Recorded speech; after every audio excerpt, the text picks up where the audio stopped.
Assalamualaikum warahmatullahi wabarakatuh. Waalaikumsalam warahmatullahi wabarakatuh. Selamat pagi anak-anak. Selamat pagi Bu. Sebelum memulai pembelajaran, Ibu abisin dulu ya. Alfi Mukaromah, Sakit Bu.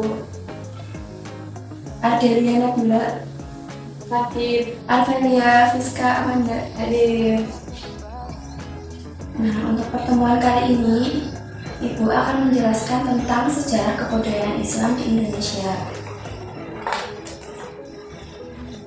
Anak-anak ada yang tahu di Indonesia ini ada berapa agama?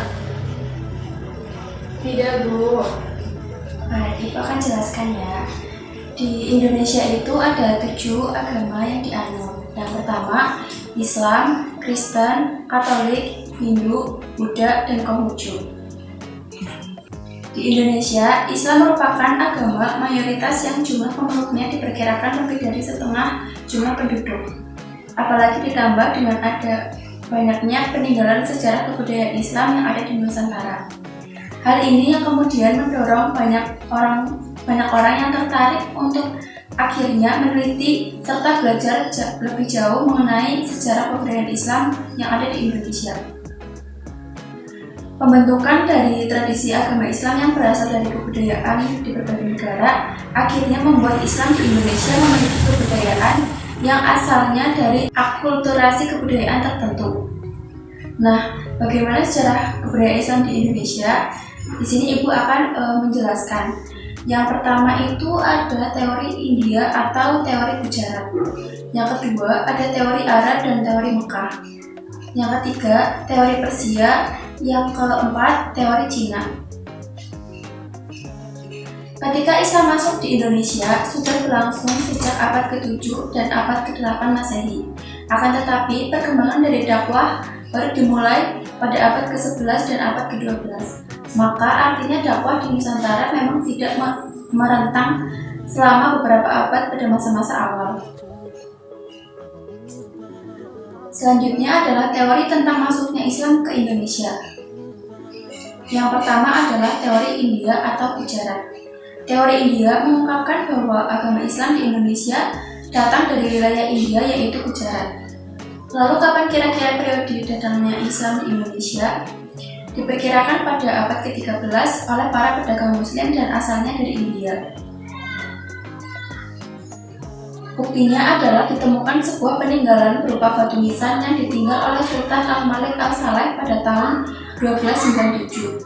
Batu tersebut memiliki karakteristik yang sama seperti dengan batu nisan yang ada di daerah Gujarat. Selanjutnya adalah teori Arab atau teori Mekah. Teori Arab menjelaskan bahwa agama Islam masuk ke Indonesia sudah dari abad ke-7. Jauh lebih awal dibandingkan teori India. Penyebaran ajaran agama Islam di Nusantara disebabkan oleh kedatangan para pedagang Arab yang memiliki tujuan menyebarkan ajaran Islam di Indonesia. Salah satu tokoh yang menemukan tokoh Arab ini adalah Buya Hamka. Dalam bukunya berjudul Sejarah Umat Islam yang terbit pada tahun 1997. Buya Hamka menemukan bahwa masuknya Islam di Indonesia memiliki bukti yang sumbernya adalah naskah kuno. Dan isinya menyebutkan bahwa ada kelompok bangsa Arab yang bermukim di pesisir barat Sumatera pada tahun 624. Yang ketiga adalah teori Persia. Teori ketiga masuknya agama Islam ke Indonesia adalah teori Persia. Teori satu ini didukung oleh beberapa tokoh, salah satunya adalah Husain Jajaningrat. Menurut teori Persia, asal-usul hadirnya agama Islam di Nusantara bersumber dari wilayah Persia pada abad ke-13. Menurut teori Persia, kebudayaan agama Islam di Indonesia dan kebudayaan Islam yang ada di Persia memiliki banyak kesamaan. Buktinya, yang telah terlihat ialah keberadaan dari acara tarot yang ada di daerah Bengkulu dan Tabuik yang ada di Sumatera Barat yang biasa diadakan pada tanggal 10 Muharram dan kemiripan dengan salah satu ritual yang ada di Persia.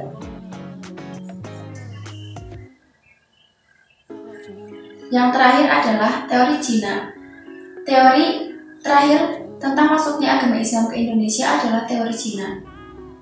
Menurut teori Cina, ajaran agama Islam berkembang di Cina pada masa dinasti Tang, yaitu pada sekitar tahun 618 Masehi hingga 905 Masehi, dan ajaran agama Islam dibawa oleh seorang panglima muslim bernama Sa'ad bin Waqqas yang berasal dari Madinah dan berada pada masa Khalifah Utsman bin Affan.